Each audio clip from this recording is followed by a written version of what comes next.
How's it going, everybody? This is BeatTheBush. Today I have a special guest that would like to ask some questions about credit cards. This is my friend CQuat over here, and she has a lot of beginner credit card questions because she has never gotten a credit card before. So CQuat, you can actually remove some of those animals over there first to get yourself comfortable. You can get these out of the way here.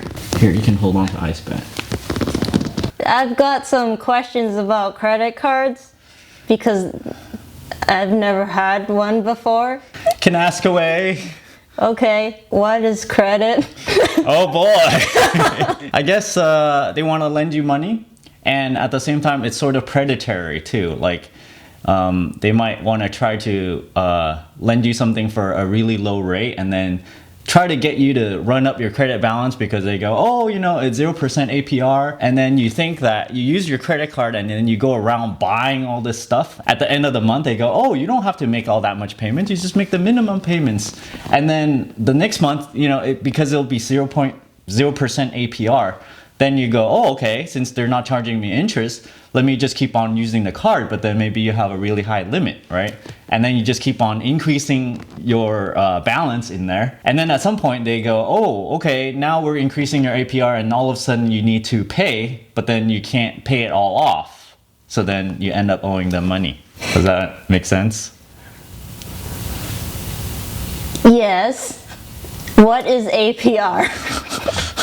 APR is annual percentage rate. Annual percentage rate is, let's say you have 12% APR, right? Then they actually calculate the APR based on a monthly basis. So if it's 12% APR, they might only charge you 1% for a single month. If you owe $1,000 and they want to charge you 12% APR for one single month, then they would actually calculate it by 1% on that $1,000. So you would owe $10 on that $1,000 if you owe them that much. It seems like you're answering these questions based on the assumption that I know how to use credit cards. So tell me how you're gonna use them.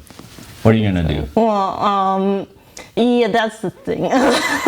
Are you just gonna like go out and, you know, just whatever you spend, you're gonna use your card or what? Well, wait, what did you do before this anyway? How did you use money?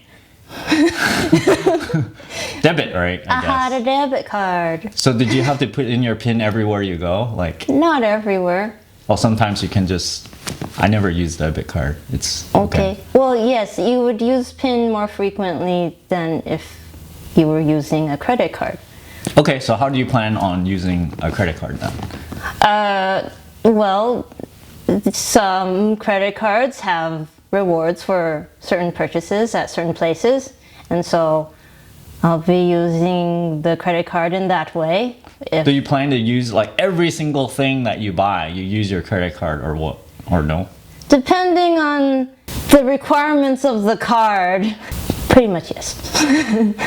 Yes. How about like bills and like, I don't know, cell phone bill on it? You can put your credit card on those things too. Medical bills too? Yeah, well, it depends. Sometimes they charge you a service fee to use your credit card. And usually if they charge anything at all, I would just go, no, never mind. I'm just gonna, you know, deduct from debit instead or checking account. Makes sense. Yep. When a person gets a credit card and they start using it to pay for things, you get a statement every month. Yep. The statement says how much you have to pay. Correct. Per month. Per month. Per month. They usually tell you how much you have to pay for minimum payments. If you spent $1,000 over that statement period, they might go, oh, you only need to pay $35. But of course you should pay the full balance, right?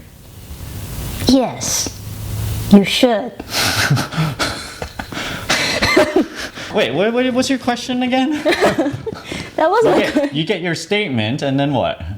I was just wondering, so every month you have to pay a balance back. That's Yes. my question. You have to pay every month? You don't have to pay. The way it works is that you spend your card and in that statement period, you accumulate a certain amount that you owe them. At the end, after the statement period ends, usually about 25 days later, it's when it's actually due. At the beginning of the statement period, let's say on the beginning, you spend something, you also have that grace period for 30 days, right? So it's 30 days if you spend it at the beginning of the statement plus the 25 days.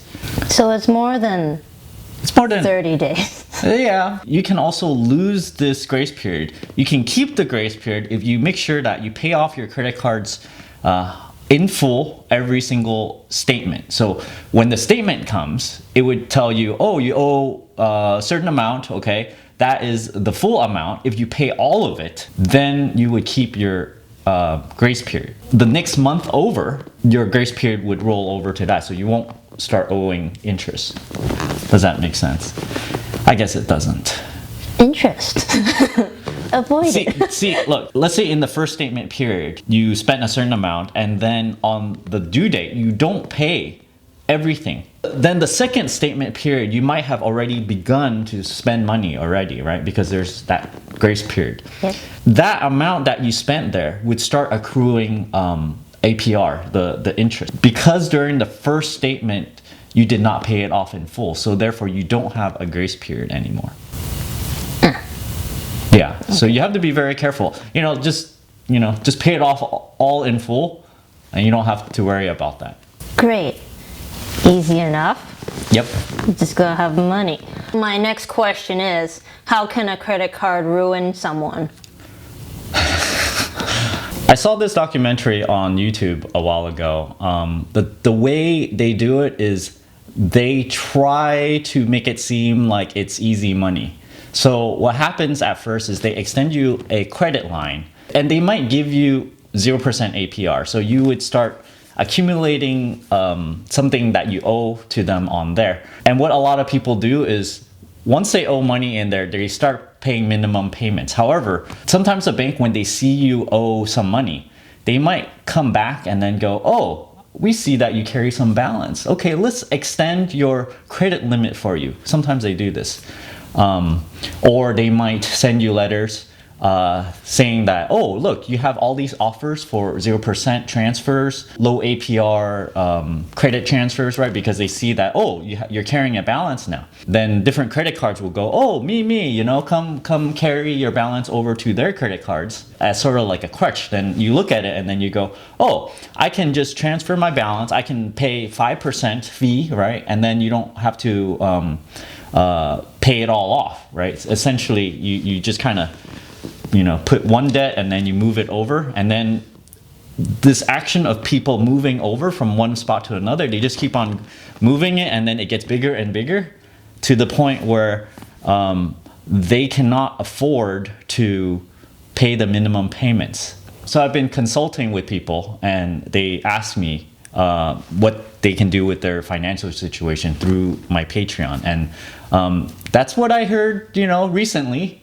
Some people, they earn a good amount of money. However, they have so many debts. It might be credit card debts. It might be personal loans. It might be, owing someone else. It might be car loans, student loans, all together. However, they use all of it, all the incoming money every single month to pay off the minimum on all of those debts. So once you rely on those and carry a balance, then it might get to a point where you don't have kind of like room to pay it down. If you're using all your money to pay the minimum, then you don't have extra money to pay down the principal, right? Then you're stuck. When you're stuck, and a lot of people get this way, then people will get in trouble and ruin them, get into bankruptcy and stuff. I think the next logical question is, how do you get out of being ruined? A lot of people are just super spenders. The current person I'm talking to actually is not a very big spender, except they just have it allocated incorrectly. Like the money coming in, it seems like every dollar is already spoken for. So you really gotta, if you want to unruin yourself, you sometimes have to look at your cash flow, how much is coming in and how much is going out. And sometimes it needs to be like, you need to clamp down on your spending and going, oh, maybe if it's not absolutely critical, then you cut that out and you start paying down the principal on all those things that you owe. But as soon as you pay down some of them, right, and let's say one of the smaller loans get paid off, suddenly, let's say you have $20 more for because you're not paying the minimum on it because you just paid off that little loan, right? Then all of a sudden you have more money to apply to other loans. So they call that the debt snowball thing, where you pay down the smallest loan and not the loan with the highest APR, which would be better. Because at the end you would pay less in total amount. But when you do the debt snowball thing, it's better psychologically, because when you pay off like a small loan, then you go, oh, I'm doing great, because you know one loan just kind of disappeared before. Let's say you have like 12 loans and all of a sudden one of them disappeared, then you get all excited and you go, oh, this is great. So you know, you help yourself and you go, oh, I can do this. Then you keep on going and paying down more and more. So to avoid this whole problematic scenario, just don't be a big spender. You can spend, you just can't spend more than what you make. You should generally spend less than what you make. Okay. But you don't have a problem with that, I think. Not yet. Really? Do you have an itching to like buy a lot of stuff? The holidays are coming. By the way, CQuat has her own YouTube channel. Oh my I'll God. leave it over there. And she likes to make videos about plants and planting stuff, right? Yeah, I like plants. I like growing. So what's your plants. latest video about? Oh boy. Carrots. What about the carrots? They're growing. Did you grow carrots? They're growing from carrot tops. Oh, okay. Cool. Go check it out. Good. Did I really answer those questions, or like were you just like, you know, going yep? I'm making small rules for myself as we go along. Okay. Or like based They're on in my head. Yeah. based on how to use it responsibly. It's really easy. Like you basically just Pay it off at the right time. Yeah, no, just basically always pay it off and that's it. Yeah. Yeah. And also don't ever take those balance transfer things. It's always like, even if it's 0% APR, there might be a transfer fee. So, you know, you might be tempted to go, oh, you know, if there's 0% transfer fee and 0 APR, I've done this before. Like you take that money and pop it into like a savings account. They used to have really low fees and APR, and then you just let it sit to collect the interest. How did that work? Yeah. No, it didn't work out.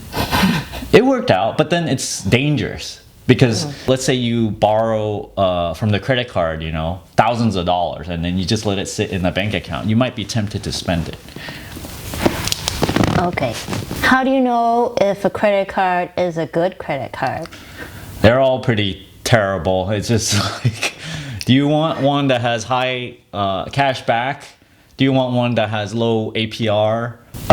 There's different good things about each credit card, but the way I spend them is I only look at them in the sign-up bonuses and cash back. If there's high sign-up bonus but terrible rewards later on, I just take the cash back and I forget about using it after I get the cash back, or the sign-up bonus. If it has good ongoing cash back incentives like 5%, 2% or whatever, right? Then I would use it on an ongoing basis. Great. So there are these credit cards that have annual fees versus the other cards that don't have annual fees.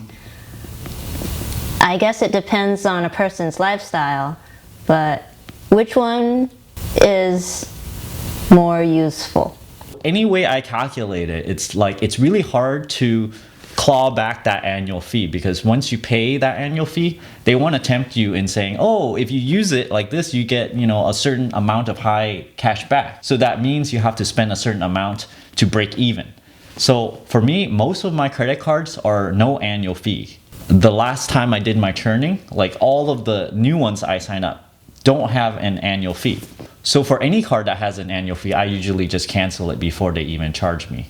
Sometimes I might have paid it for very specific reasons, but I never kept an annual fee card more than 1 year.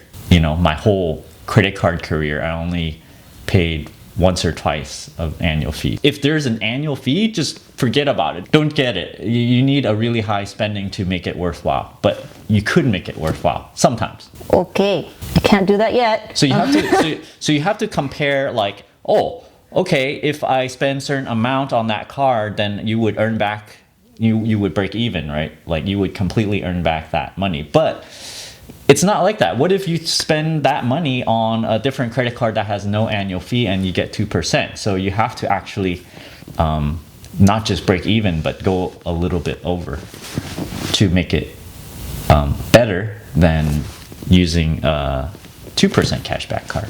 No, the 2%, you don't have that one. Which ones did you get? Which ones did I get? I got the Chase Freedom Unlimited and the American Express Blue Everyday Cash Card. Blue Everyday Cash Card, 3% off of supermarket. Yeah, and 2% That's the best off thing. gas. 2% on gas. Unlimited is 1.5% off everything. You get $200 sign up bonus after spending $500 in 3 months. Yeah. Are you gonna be able to easily use that $500 in 3 months? I think so. Yeah, okay. Why, what's gonna happen? I don't know. Well, if you don't use that $500, then you won't Get that $200. So, you know, like right now, it's like happy times, right? Because $200 on $500, you kind of think of everything as 40% off. So you can, like, you know, 3 months. flat Over money. 3 months. Yeah, so it depends on your spend rate. Like, yeah, I've got, like how fast, what? I've got things I want. Yeah, so you can make it rain and you know, go, oh, everything's 40% off. But the way I think about things is I don't think of things as 40% off. I think of, well, how can I spend what I normally spend and then pocket the 200? Right? Like I'm like, okay, I'm gonna buy groceries. This is what I would normally buy. I'm gonna go buy gas, what I normally buy. I'm just gonna funnel everything through that card, spend the $500, and then when the $200 come, it's gonna be a statement credit, I believe, and then you just keep on spending what you normally would on it. Yes. Yeah. Oh, you've got plans. What are your plans? Get a time-lapse camera. I'm actually gonna test out a time-lapse camera from some. Wait, what is this? It's some sort of hunting camera. I don't know how it works yet. But like, is it like really square? yeah, it's like this. Yeah. And it has like these like camouflage things on it. There's a camera and there's a strap. I guess you strap that on a tree or something. Do you want a kitty camera? Oh, I need a kitty first. What do you think of Ice Bat over here? Ice Bat. Is he cute? Can you look at his face? Cute. Cute is subjective. Yeah. But do you think Ice Bat is cute? I think he is, so I am an open-minded person, and yes, sure, there's a cute factor. Out of 1 to out of 10, how cute is Ice Bat? What is 1? What is 10? 1 is ugly, 10 is cute. So 10 as in like kitty in a cup. Cute. Yeah, sure. And 1 is like ugly. Roadkill. Okay. So well, you're not a kitty in a cup, but it's okay. So you're more like a So it's cute because it's kind of awkward. Is it? Look at it. It never blinks. It's Well, stuffed animals don't blink. It's true, but it's like it's trying to stare into something. It's been through It's stuff. just being himself. It's like it's got PTSD. Come on, give me a number. It's passively cute, so I'm 7. Okay, fair enough. What do you think, audience people? Rate Ice Bat on cuteness. Yeah, leave it down in the comments section below. How about T-Rex? I think T-Rex is like a more popular character of this show. What do you think of T-Rex? T-Rex. Here, hold him. What do you think? What do you think? T-Rex. So cute things generally, they're smiling, or they don't have to smile. There's basically they're not serious. Describe what his face looks like. What kind of expression is it? Duh. Duh. There you have it. Duh. Let's go back to credit cards now. Let me put him over here. He's in the way. Why are you in the way? Okay. You can't really look at T-Rex face on because dinosaurs, they're ancestors of birds, and you know how birds, they only look through the side of their head and not like straight on. Yeah. And so you have to look at dinosaur, like T-Rex, on one side of the head. Because if it was an animated character, it'd probably like turn its head. So you just look at him on the side. You have to look at him like that. Look at him on the side. Like, well, I mean, maybe a 6. Well, you just rated his cuteness? I didn't ask that one. Just okay. Trying to. Anyway. Okay, what's your next question? The next question is, how many cards should someone have? It really depends if you are a responsible user. Some people can get in trouble for having too many cards. So you need to know what kind of user you are. Do you think you're going to be responsible with it if you're consistently able to always pay it off in full every month and you're not like tempted to like overextend yourself? Like, you know, so sometimes, oh, you want this or you want that, right? And then you just keep on piling on the credit card debt. If you have no credit card debt and you can sustain this for a long time, then you can get really, really high credit by getting lots and lots of credit cards. Get more and more every single year. Why? You need more credit cards to get more credit limit. So this will help you improve your credit score. Yeah, why do you think you need a high credit score? You just want it? What are you gonna do with it? I think banks look at it when you're like purchasing really big things or asking for a loan or renting. So do you plan, I guess, yeah, you can plan on buying your own place, you can plan on buying a car, and if you have a high credit score, then you get lower interest rate. Also, sometimes employers look at your credit score. They look at your financials. Yeah, they do. If you're gonna work at a bank, they might not want to hire someone that has like, you know, a really low credit score. It's like you're not responsible with your finances, so. Okay. You get as many as you can, but sometimes people don't like to have too many because it's too many to juggle. So the way I handle them is I have a lot of them, but I don't look at all of them all the time because I have them on auto pay, and yet I use almost all of them. So I would spend money on them and I won't even look at them for months at a time, but then it pays itself through auto pay. So once you get up there, having more than a few, you need to have that set up, or else you might miss a payment. You have 2 right now, so I normally recommend like you get 2 every year, additional.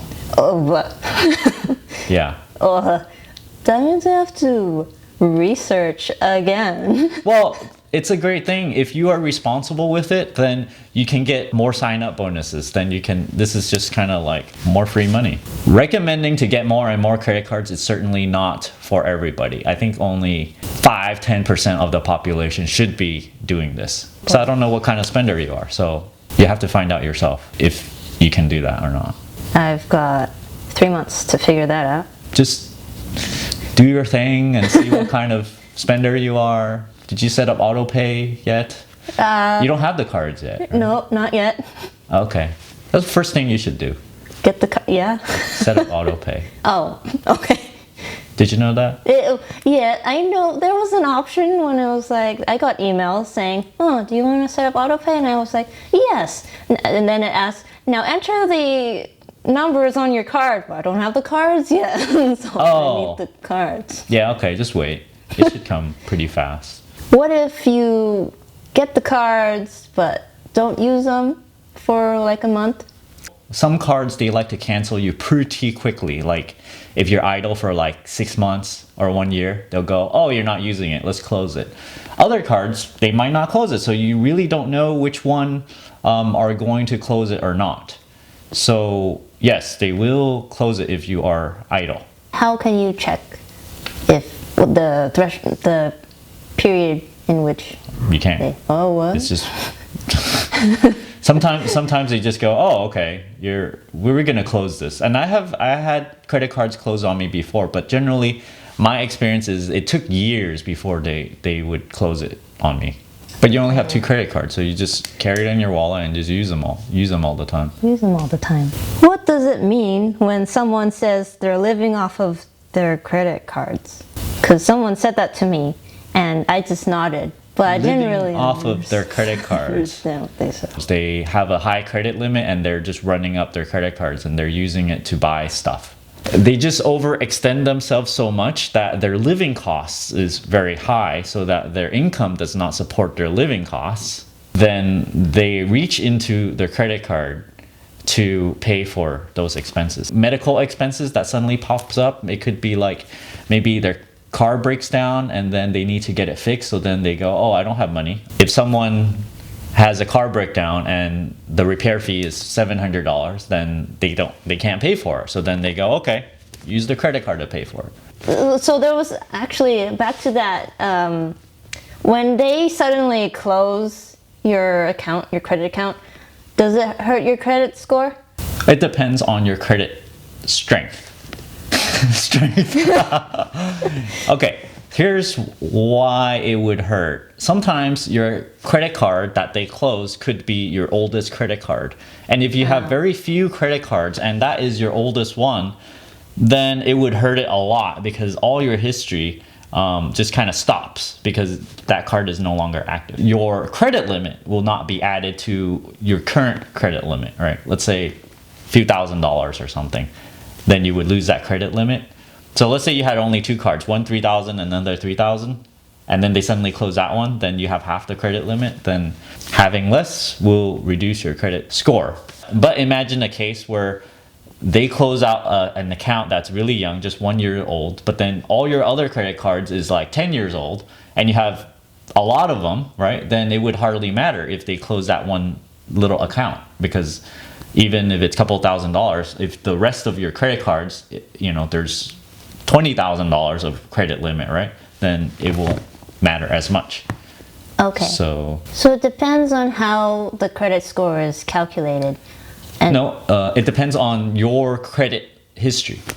Okay. Credit history, the longer it is, the stronger your credit score is. The longer your on-time payments are. It needs to be good, long history, not... Okay. Yeah.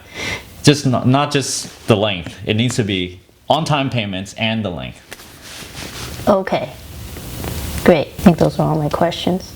Oh. Okay.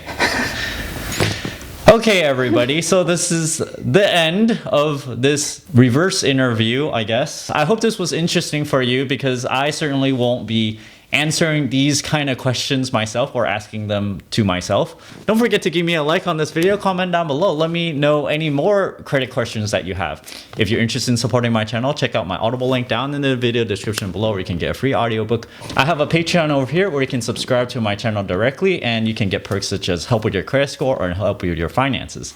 And as always, don't forget to subscribe to my channel over here and click that bell icon next to that subscribe button so that you get a new notification whenever I upload a brand new video. Thanks for watching. See ya.